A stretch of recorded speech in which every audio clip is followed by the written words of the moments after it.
Bismillah, alhamdulillah, wassalatu wassalamu ala rasulillah wa ala alihi wa ashabihi wa man wala. Baik, bismillah, kita lanjutkan yang berikutnya.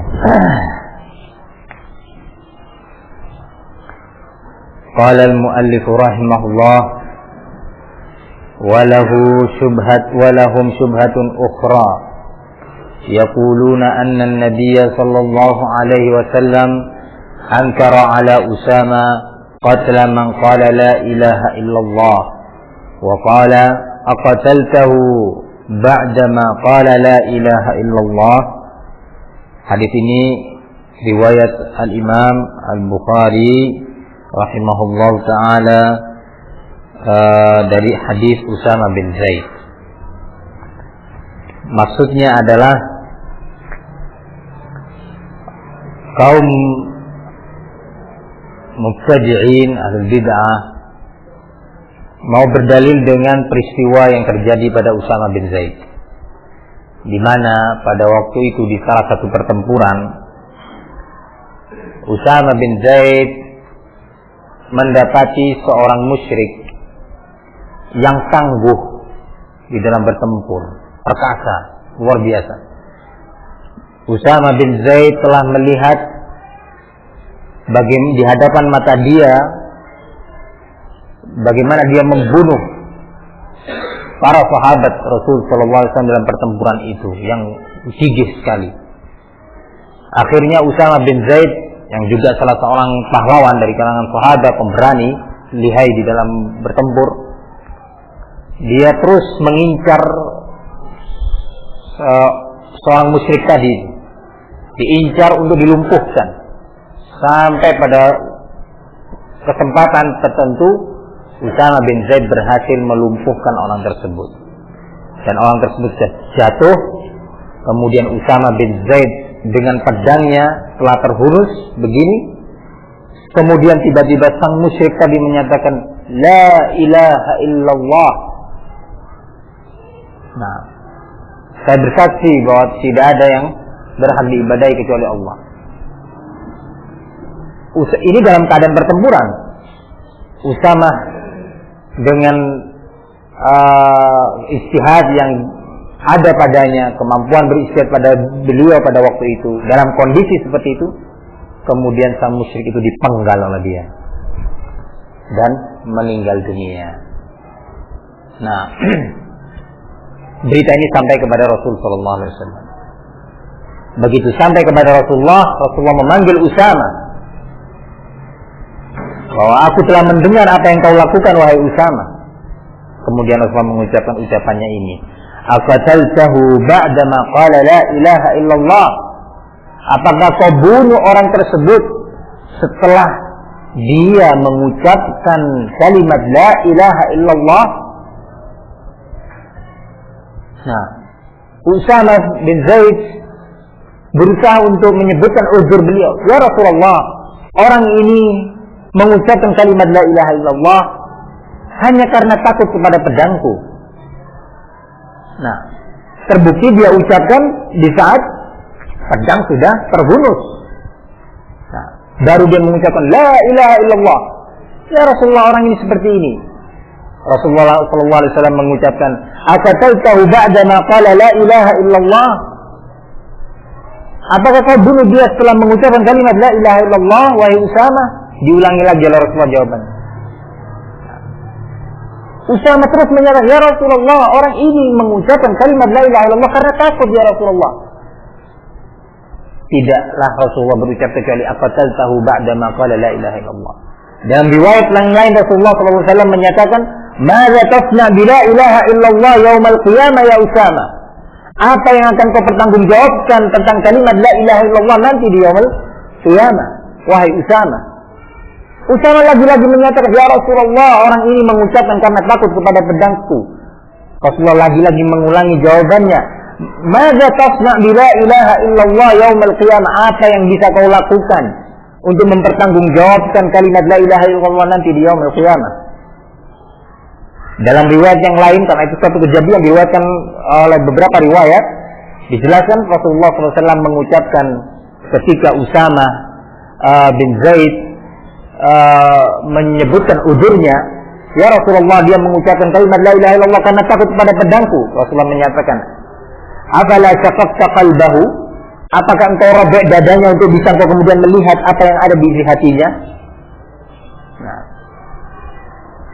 Nah, ingkar dari Rasulullah sangat keras sekali terhadap perbuatan Usama. Padahal siapa Usama itu? Usama itu adalah Usama bin Zaid bin Harithah ibni hibbi Rasulullah sallallahu alaihi wasallam. Anak kesayangan dari putra kesayangan Rasulullah sallallahu alaihi wasallam. Zaid bin Harithah itu adalah putra kesayangan Rasulullah sallallahu alaihi wasallam, tetapi bukan putra kandung.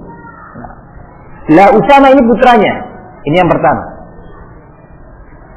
Anak atau boleh dikatakan cucu kesayangan Rasul sallallahu alaihi wasallam, cucu angkat. Orang kesayangan yang dibanggakan oleh Rasul sallallahu alaihi wasallam. Yang kedua, kejadian ini terjadi dalam sebuah pertempuran. Kejadian ini, peristiwa ini menimpa kepada Usama dalam sebuah pertempuran yang sangat sengit. Bukan dalam keadaan tenang seperti ini sehingga dia bisa punya pilihan untuk berpikir sejenak atau memanggil kawan-kawannya bermusyawarah gimana ini enaknya. Nah, kira-kira anak penggal atau bagaimana? Tidak ada kesempatan untuk itu. Karena ini dalam pertempuran dan orang ini luar biasa. Di depan Usama bin Zaid dia membunuh sahabat Rasul. Jadi nggak gampang masalahnya. Usama sudah emosinya luar biasa pada waktu itu. Bagaimana kawan-kawan sendiri dibunuh oleh dia. Nah, dan musyrik ini punya kekuatan. Kalau dilepas malah berbalik. Usama yang hunuskan pedangnya oleh dia akan dibunuh. Sehingga dalam waktu yang singkat Usama harus beristihad dalam kondisi debu-debu pertempuran ini belum selesai. Nah, dalam kondisi orang tersebut adalah orang yang kuat. Dalam keadaan pula Usama belum punya semacam contoh misal kejadian yang sama seperti itu untuk kemudian dikiaskan, oh dulu pernah terjadi menimpa seorang sahabat, peristiwa seperti ini ternyata dia disalahkan atau dibenarkan. Nggak pernah terjadi peristiwa sebelumnya seperti itu untuk kemudian dijadikan kias kalau ukur apakah yang dia lakukan ini adalah benar atau salah. Sehingga istihad murni dari Usama dalam keadaan seperti itu. Itu pun Rasulullah tidak memberi dispensasi, tidak memberi uzur kepada Usama ketika memenggal leher seorang telah mengucapkan la ilaha illallah dalam kondisi seperti itu. Nah, barakallahu fikum. La musyrikin atau ahlul bid'ah berdalil dengan ini. Kalau orang sudah mengucapkan la ilaha illallah, maka tidak boleh dibunuh. Nah, paham tuh ya kawan? Ini pendalilannya mereka. Kalau sudah dipahami ini kita lanjutkan. Wa kadzalika qauluhu sallallahu alaihi wasallam, umirtu an uqatilan nasa hatta yaqulu la ilaha illallah. Hadis ini diriwayatkan Imam Bukhari dari hadis Abi Hurairah radhiyallahu anhu. Lafaznya adalah kata Rasulullah sallallahu alaihi wasallam, aku diperintah yakni oleh Allah Subhanahu wa taala untuk memerangi umat manusia ini sampai mau mengucapkan kalimat la ilaha illallah. Berarti kalau sudah mengucapkan la ilaha illallah tidak boleh diperangi, tidak boleh dibunuh.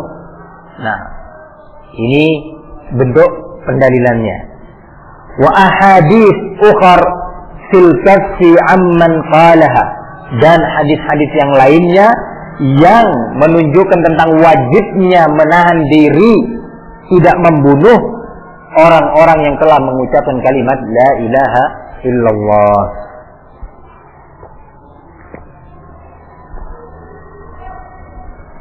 Sekarang sudah bisa difahami bentuk syubhatnya. Nah, wa muradu haula'il jahalati anna man qalaha la yakfuru wa la yukaffaru wa la yuqtalu walau fa'ala ma fa'al. Maksudnya mereka berdalil dengan ini adalah mereka para juhal dari kalangan ahli bid'ah, bahwa barang siapa yang telah mengucapkan kalimat la ilaha illallah tidak boleh dikafirkan dan tidak boleh pula dibunuh walaupun dia telah berbuat apa saja yang dia perbuat. walaupun dia telah berbuat berbagai macam jenis perbuatan kekufuran. Nggak boleh, karena sudah mengucapkan la ilaha illallah. Nggak boleh dibunuh, nggak boleh dinyatakan sebagai kafir. Ini maunya mereka. Fayuqalu li haula'il musyrikin al-juhal. Maka kita menjawab dengan mengatakan kepada mereka, orang-orang jahil dari kalangan musyrikin tersebut. Perhatikan, sekarang sudah mulai memasuki jawaban. Ma'lumun anna Rasulullah sallallahu alaihi wasallam qatala al-yahuda wa tabahum wa hum yaquluna la ilaha illallah. Wa anna ashaban nabi sallallahu alaihi wasallam qatalu bani Hanifah wa hum yashhaduna an la ilaha illallah wa anna Muhammadan Rasulullah wa yusalluna wa yad'una al-islam. وكذلك الذين حرقهم علي بن أبي طالب وهؤلاء الجهلة مقرون أن من أنكر البعث كفر وقتل ولو قال لا إله إلا الله وأن من جحد شيئا من أركان الإسلام كفر وقتل ولو قال لا إله إلا الله فكيف لا تنفعه إذا جحد شيئا من الفروع وتنفعه إذا جحد التوحيد الذي هو أصل دين الرسل ورأسه ولكن أعداء الله ما فهموا معنى الأحاديث. Jawaban yang pertama kepada mereka, jawaban secara global yang telah disebutkan sebelumnya. Syekh sekarang ingin menjawab atau memberikan jawaban dengan jawaban yang sifatnya global yang telah lalu pembahasannya, untuk kemudian baru memasuki jawaban secara langsung kepada hadis Usama bin Zaid dan hadis Abi Hurairah yang berikutnya. Kata beliau, setelah kita ketahui bersama, kalau anda wahai juhal telah menyatakan bahwa orang yang mengucapkan la ilaha illallah sama sekali tidak boleh dikafirkan dan tidak boleh diperangi, walaupun telah berbuat apa saja yang dia lakukan, selama dia telah mengucapkan la ilaha illallah. Nah, maka jawabannya yang secara global adalah, setelah kita ketahui bersama bahwasanya Rasulullah telah memerangi orang-orang Yahud dan menawan mereka sebagai tawanan perang, padahal mereka pada waktu itu telah mengucapkan la ilaha illallah. Ada sekelompok Yahud pada waktu itu, Yahud itu berqabail, ada kabilah-kabilah. Nah, ada Bani Nadir, ada Bani Quraidah dan yang lainnya. Nah, sebagian Yahud pada waktu itu ada yang mau mengucapkan la ilaha illallah, tetapi dia tetap pada keyakinan-keyakinan batil yang mereka yakini sebelumnya, bahwasanya Uzair itu ibnullah, Uzair itu adalah anak Allah. Nah, ternyata Rasulullah masih memerangi kaum tersebut. Rasulullah masih menyerang kaum tersebut walaupun mengucapkan la ilaha illallah. Kenapa? Karena mereka masih melakukan atau meyakini sebuah akidah dan amalan yang mengkufurkan atau menyebabkan kafirnya sang pelakunya. Tetap Rasulullah memerangi mereka. Bisa dipahami ya kawan?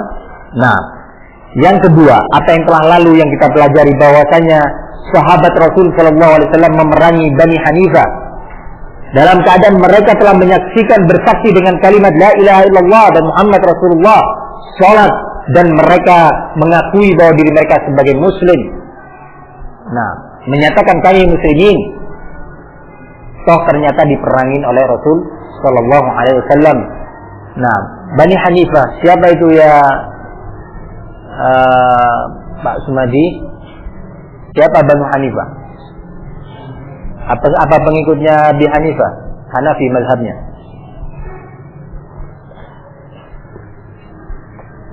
Nah, pengikut mazhab Hanafi. Barakallahu fiik.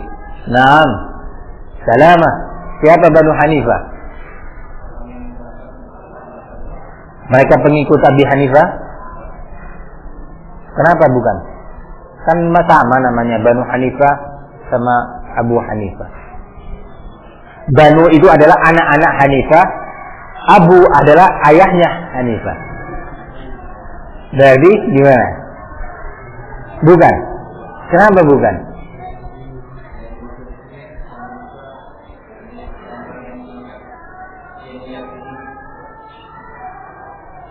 Mirza Ghulam Ahmad.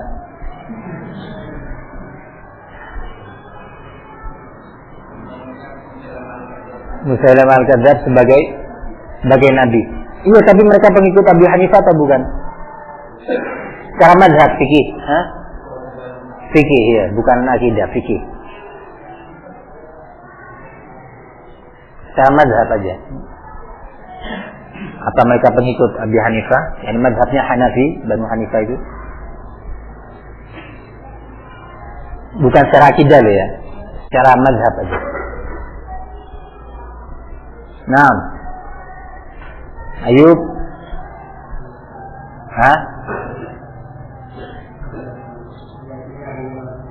iya, itu kan dalam bidang akidahnya gitu ya. Dalam mazhab fikihnya gitu loh. Banu Hanifah, apakah mereka pengikut Abi Hanifah dalam mazhab fikih? Nah, barakallahu fikum.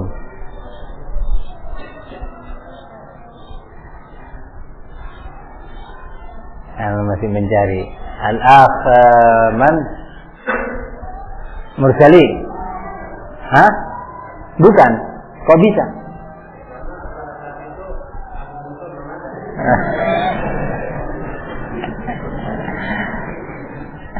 Nah, barakallahu fiik. Abu Hanifah belum ada pada waktu itu. Nah, ini sahabat ya akhi. Nah, di zaman sahabat Abu Hanifah jauh ya akhi mazhabnya. Kecuali kalau mereka berpegang pada hadis. Sayati rajulun min ummati yuqalu lahu Muhammad bin Idris syarrun min iblis wa syarrun min iblis wa Abu Hanifah siraju ummati. Hadis ini akan muncul seorang dari kaumku, dari umatku ini yang namanya Muhammad bin Idris, yang dia lebih jahat daripada iblis. Tahu siapa Muhammad bin Idris? Imam Syafi'i.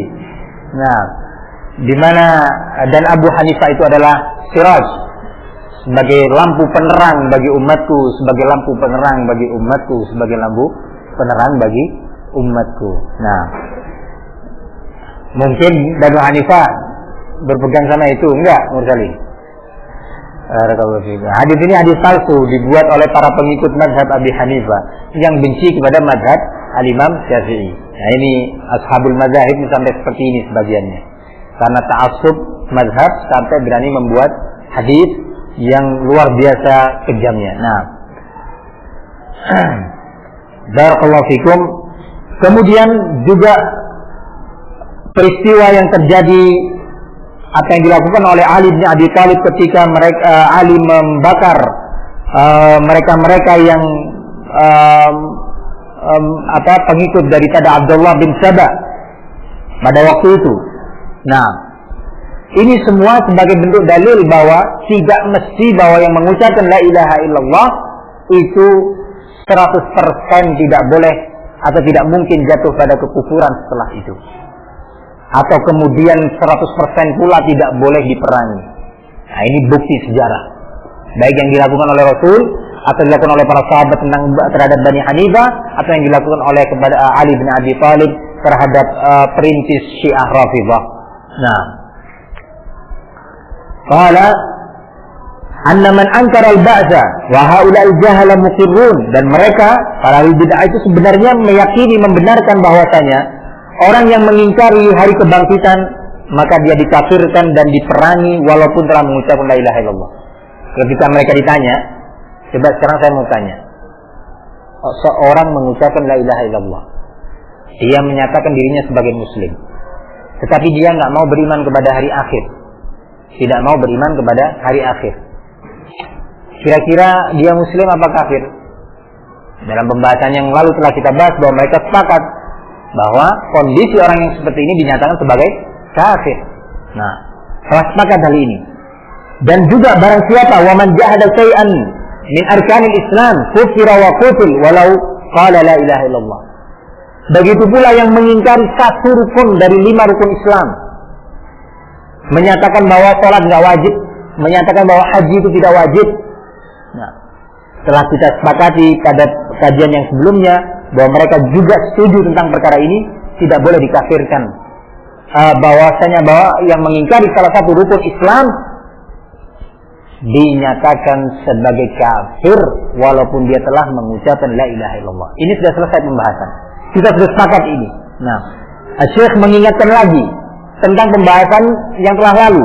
Kemudian beliau menyatakan, fa kaifa la tanfa'uhu idza jahada shay'an min al-furu' wa tanfa'uhu idza jahada at-tauhid alladhi huwa aslu dinir rusul wa ra'suhu. Bagaimana kemudian kalimat la ilaha illallah tidak bermanfaat lagi, tidak berfungsi sebagai penghalang kekufuran ketika dia mengingkari salah satu permasalahan yang tadi disebutkan, dan kalimat la ilaha illallah itu tadi masih bermanfaat, bisa mencegah seseorang dari kekufuran ketika dia telah atau walaupun dia telah mengingkari pokok dasar Islam, yaitu tauhid. Kalau mengingkari perkara yang lainnya, mengingkari rukun Islam, mengingkari salah satu daripada kewajiban-kewajiban daripada 5 rukun Islam tersebut, dinyatakan sebagai kafir. Sementara yang mengingkari tauhid, beramal dengan amalan syirik yang itu bertentangan dengan tauhid, kalimat la ilaha illallah masih berfungsi pada posisinya sebagai penghalang, pencegah untuk dinilai dan dihukumi orang tersebut sebagai kafir. Bisa dipahami ya kawan?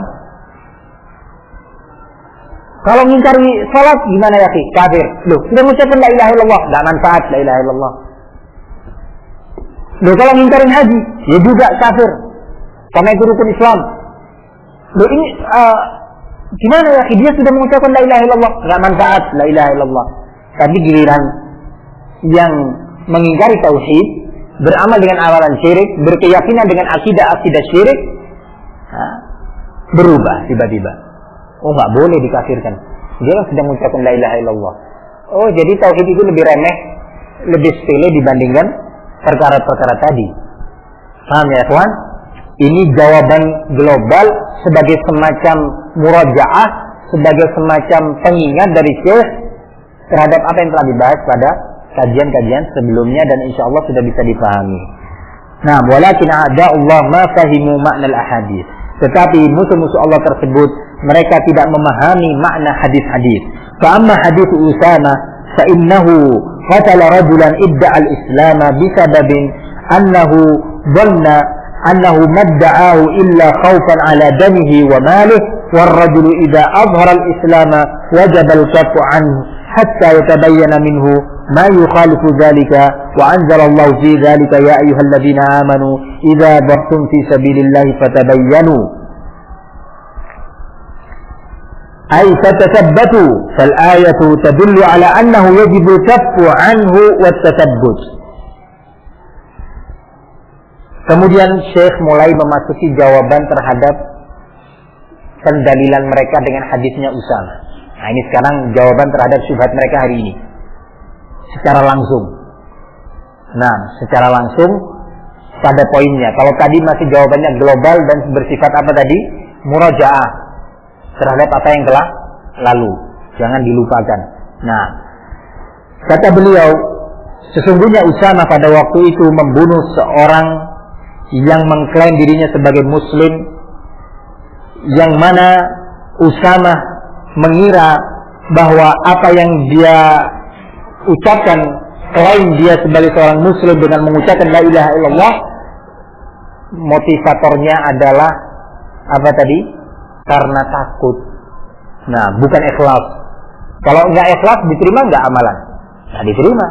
Termasuk ucapan la ilaha illallah. Kalau nggak ikhlas maka tidak diterima ucapan tersebut. Nah, barakallahu fikum. Kemudian barakallahu fikum, Usama membunuhnya dengan atas dasar perkiraan Usama tersebut bahwa orang ini belum dinyatakan sebagai muslim. Nah, kemudian barakallahu fikum,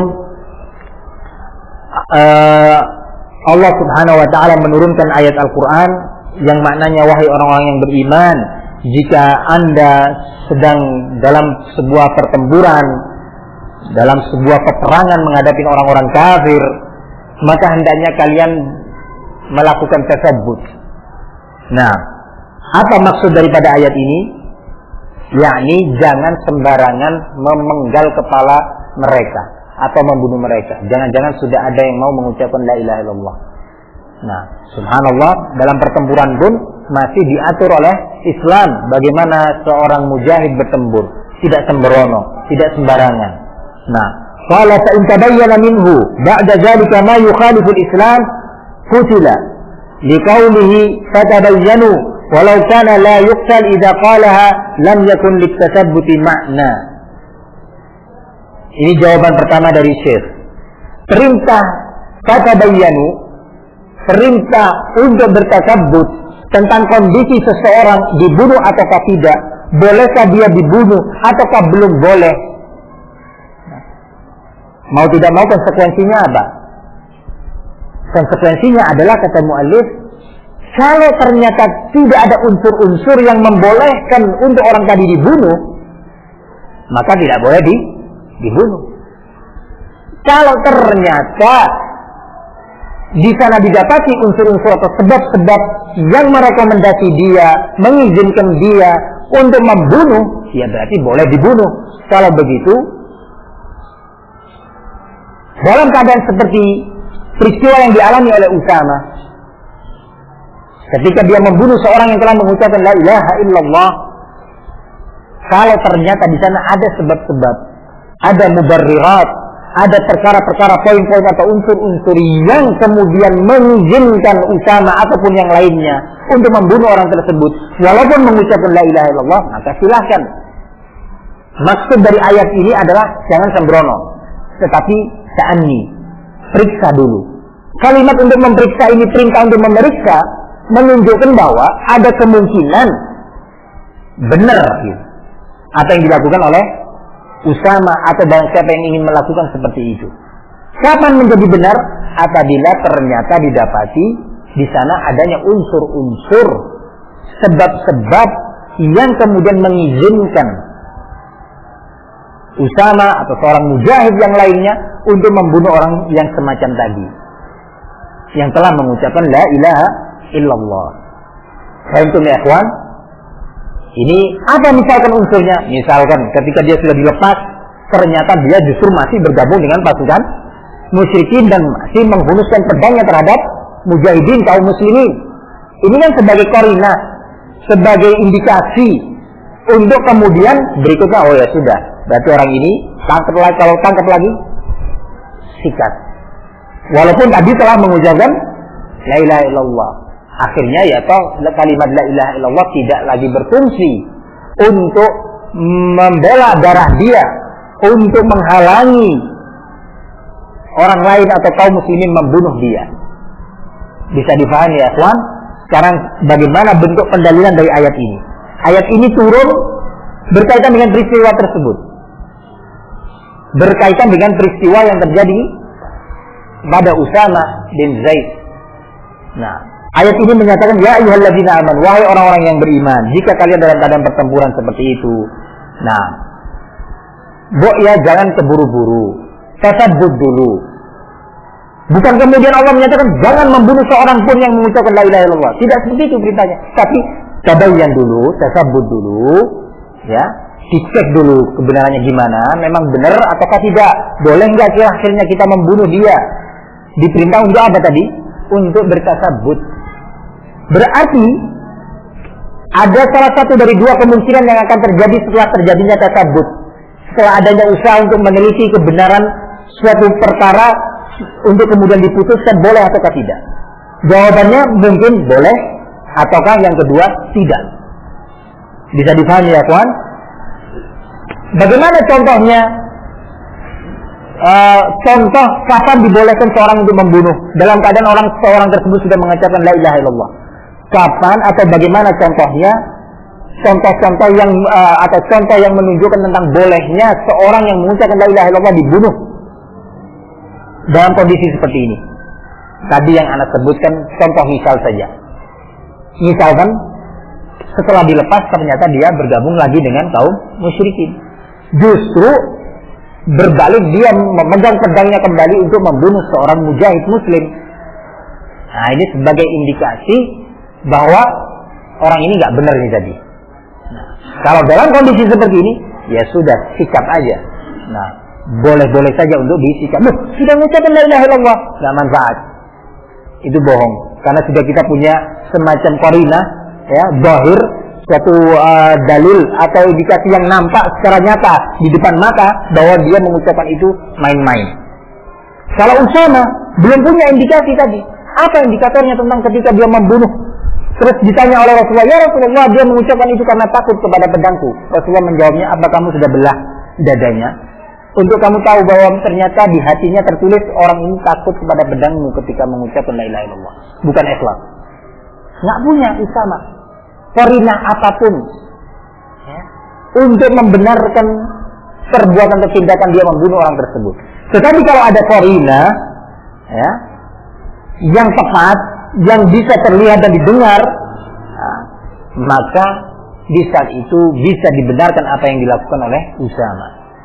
Oleh karena itu turunlah ayat ini, ya ayyuhalladzina amanu idza darabtum fi sabilillah fatabayyanu. Kalimat fatabayyanu maknanya adalah fatasabbatu. Teliti dulu, jangan keburu-buru. Nah, hasil penelitian bisa ujung-ujungnya adalah nggak boleh dibunuh karena kita nggak punya qarinah apapun untuk membenarkan perbuatan kita, atau hasil yang kedua, ya boleh kita punya qarinah, kita punya indikator begini yang akhirnya ujung-ujungnya membolehkan kita untuk membunuh orang tersebut walaupun telah mengucapkan la ilaha illallah. Paham ya, ikhwan?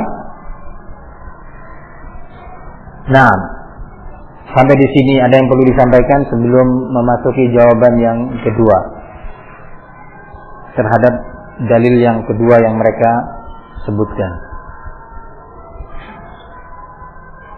Nah,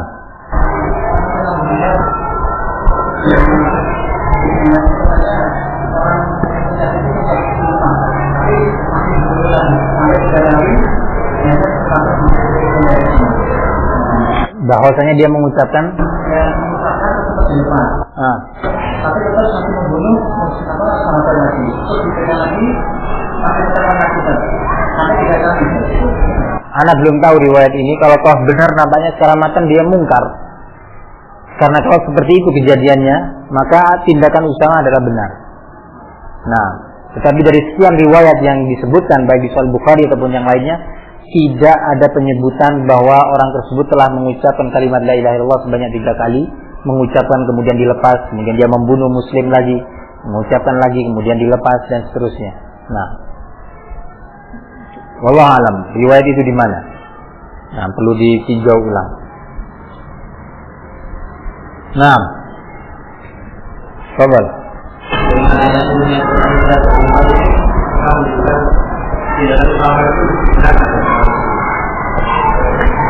Oleh Rasulullah SAW tidak kemudian dibenarkan, tetap salah karena Usama tidak punya hujjah apapun pada waktu itu kecuali sebatas zon saja, sebatas zon yang Usama nyatakan, ya Rasulullah, orang ini mengucapkan karena takut kepada pedangku. Walaupun zonnya itu nggak sembarangan kan ya, zonnya itu nggak sembarangan, pedang sudah di sini. Nah, nampak gitu, yang dominan adalah memang orang ini mengucapkan la ilaha illallah karena takut. Tetapi masih ada kemungkinan walaupun 1% kan, bahwa dia terus ingat bahwa memang betul ana mau mengucapkan la ilaha illallah. Ana berperang ini karena dipaksa oleh kaum ana, dipaksa oleh Quraisy misalnya untuk ikut tempur. Kalau nggak ikut nggak enak. Ya, masa orang kampung ikut bertempur, saya nggak ikut tempur. Nah, walaupun saya sebenarnya sudah yakin kepada agama yang dibawa oleh Muhammad, akhirnya dia ikut bertempur. Kesempatan terakhir sebelum dia dibunuh. Bukan karena takut kepada pedang. Maunya dia silakan dah bunuh anak, tapi anak mau mengucapkan la ilaha illallah. Kan masih ada kemungkinan, walaupun 1% gitu ya. Adanya kemungkinan seperti ini, walaupun sedikit, menjadi penghalang untuk menjadi benarnya perbuatan Usama bin Laden, Usama bin Zaid. Nah, Yaitu sebuah bersama yang membunuh seorang muslim yang apakah orang itu dikatakan menjadi muslim atau Iya, betul. Dengan mengucapkan la ilaha illallah dia telah menjadi muslim.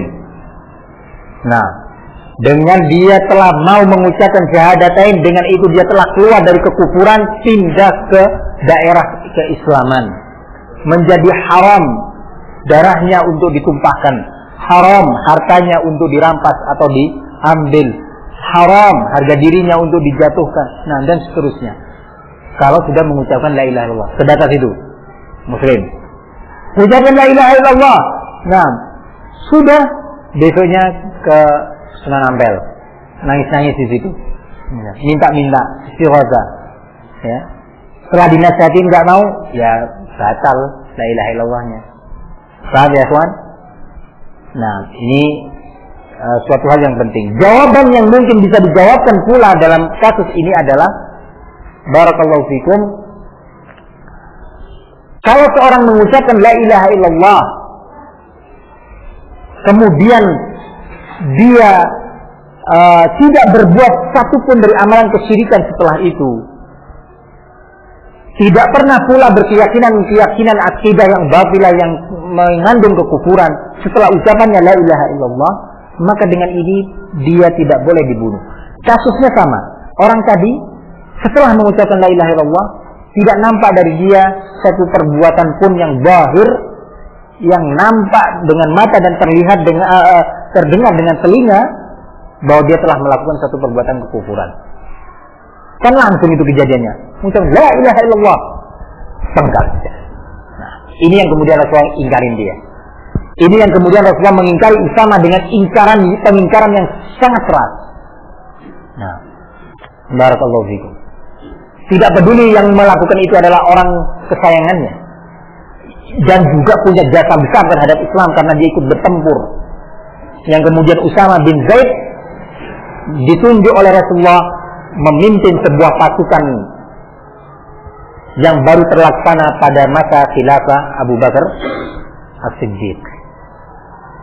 Nah, paham ya, kawan? Ini suatu hal yang penting untuk diketahui tentang hadis tersebut. Nah, fadhal.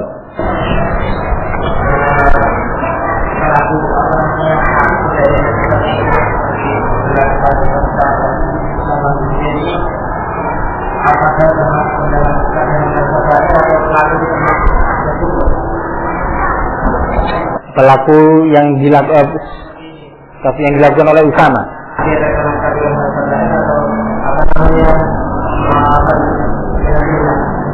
Seorang yang membunuh jiwa seorang muslim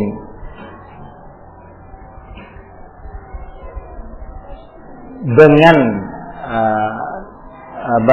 dengan sengaja, maka dia tergolong telah melakukan salah satu kabirah, dosa besar dari sekian dosa besar.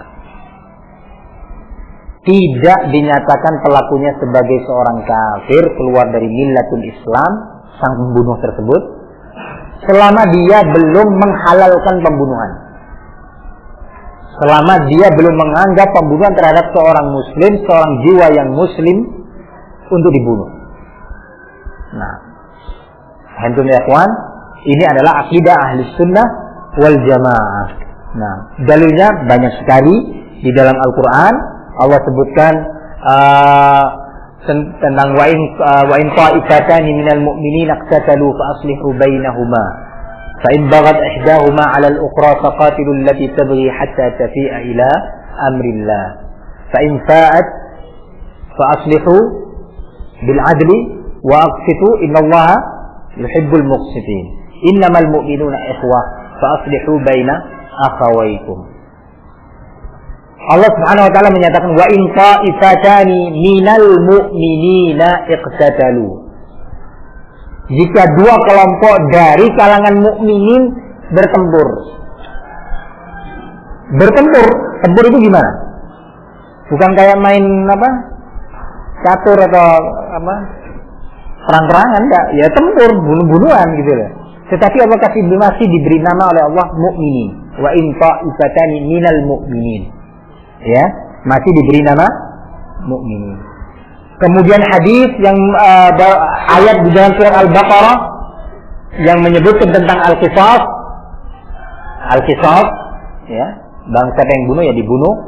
Nah, Allah menyebutkan kutiba alaikumul qital, kutiba alaikumul qisasu wa barakallahu fikum fil qatla al-hurru bil hurri wal 'abdu bil 'abdi al-'abdu bil 'abdi wal unsa bil unsa faman ufiya lahu min akhihi syai'un fattiba'un bil ma'ruf. Coba perhatikan ayat ini. Allah telah mewajibkan kepada kalian qisas. Yang bunuh ya bunuh. Nah, siapa saja dia sebagai orang yang merdeka atau hamba sahaya, pria ataupun wanita, sama saja. Yang bunuh harus diqisas, kata Allah. Kemudian Allah lanjutkan, "Faman ufiya lahu min akhihi syai'un fattiba'un bil ma'ruf." Namun barang siapa yang ternyata telah diberi maaf ya, oleh saudaranya yang dimaksud siapa di sini? Saudara dia seiman dari keluarga orang yang dibunuh. Paham? Maka barakallahu fikum, ikutilah perbuatan itu, balaslah dengan perbuatan baik pula. Bisa difahami. Allah menyatakan faman ufiya lahu min akhihi, masih diberi nama akhu, saudara seiman. Akhu di sini billah. Nah, ada si A bunuh si B. Keluarga si B memberi maaf kepada si A, ya, untuk tidak dijadikan apa? Qisas. Mungkin bayar barakallahu fikum fidyah saja, bayar tebusan, ataupun maaf secara mutlak. Nah, Allah nyatakan faman ufiya lahu min akhihi, barang siapa yang telah diberi maaf oleh saudaranya, yang dimaksud saudara di sini saudara seiman, masih diberi nama saudara. Kalau kafir sudah dihukumi dan dinilai sebagai seorang kafir sang pembunuh tadi, maka tidak dinamakan sebagai akhi. Paham ya kawan? Ini menunjukkan bahwa sang pembunuh masih dalam koridor Islam, tidak keluar dari bingkai keislaman tersebut. Nah, dan beberapa dalil yang lainnya. Nah, ya.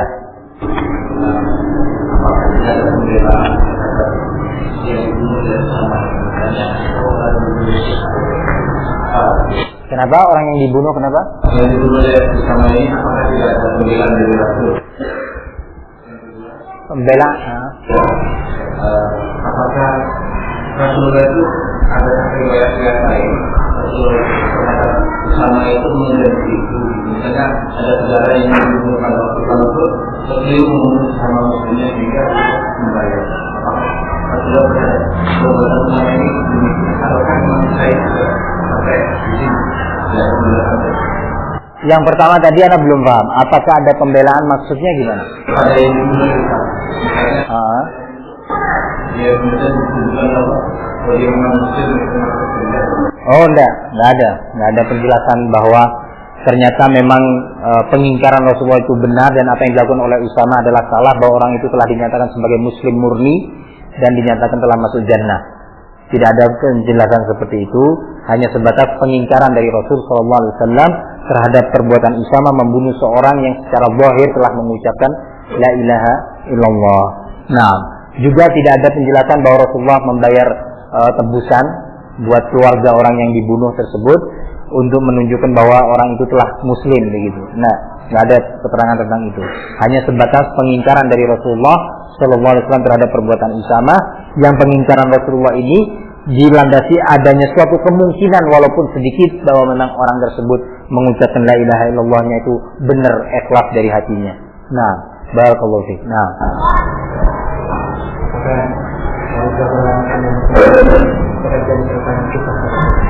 dua orang muslim.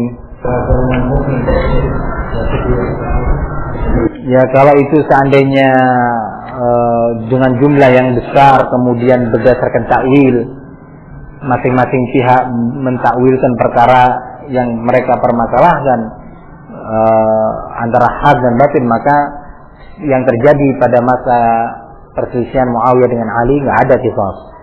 Nah, sudah selesai pada waktu itu. Nah, tidak kemungkinan Anda dulu bunuh adik Anda aja, harus qisas, nggak ada, selesai. Karena urusannya besar. Nah, urusannya besar, mereka juga bisa nuntut kan begitu. Mereka bisa nuntut. Nah, itu teman kamu bunuh tetangga Anda dulu. Nah, itu ponakan itu. Ayo, qisas juga, perang lagi lah. Nah, sama-sama punya kekuatan. Barakallahu fiik. Nah, yang dimaksud adalah jenis-jenis pembunuhan yang di luar yang seperti itu, urusan-urusan pribadi dan yang semisalnya. Nah, barakallahu fiik. Ini ada pertanyaan banyak, panjang sekali nih, sampai gini. Tapi menunjukkan panjangnya gitu. Ini penting ya, ikhwan. Karena lupa nyampaikan. Kalau ada ikhwan bertanya, dan ini labas, ini masih dalam bentuk surat, masih lebih lah. Insyaallah di waktu berikutnya mudah-mudahan terjawab. Kalau bertanya suatu masalah, itu diantara yang penting untuk kita ketahui adalah berkaitan dengan tata cara adab thalabul ilmi, tata cara adab menuntut ilmu. Ya, ini penting ini. Kalau bertanya suatu masalah kepada ustadz, kepada syekh di waktu pelajaran atau yang lainnya, jangan dimunyerkan gitu lah. Tahu dimunyerkan? Ya, mau tanya satu masalah, paham ustadz masalahnya ini gitu. Tapi buta dulu ke sana kemari, baru ke sini. Nah, itu kadang-kadang seorang pengajar dia merasa dikejar waktu, nggak cukup waktunya. Yang kedua, dia sudah capek, ya, sudah capek. Nah, kadang-kadang malah akhirnya nggak bisa memahami masalah dengan yang semestinya. Jadi to the point, apa Ustaz? Hukumnya ini begini gimana Ustaz? Hukumnya masalah ini begini gimana Ustaz? Kalau memang perlu diberi penjelasan singkat tentang perkara yang berkaitan dengan, misalkan orang datang ke dokter itu kadang-kadang sumpah, maaf saja ya, mungkin kalau seandainya sang pasien ini sakitnya misalkan sakit barakallahu fiik mah misalkan, ini Pak dokter saya ini sakit ya kadang-kadang pusing, kadang-kadang saya itu bingung gitu Pak dokter ya, bingung, kadang-kadang merasa cemas, padahal itu katanya kalau cemas itu bisa mempengaruhi kepada kesehatan. Nah, intinya dia mau menyebutkan bahwa saya kalau nggak makan sakit sini.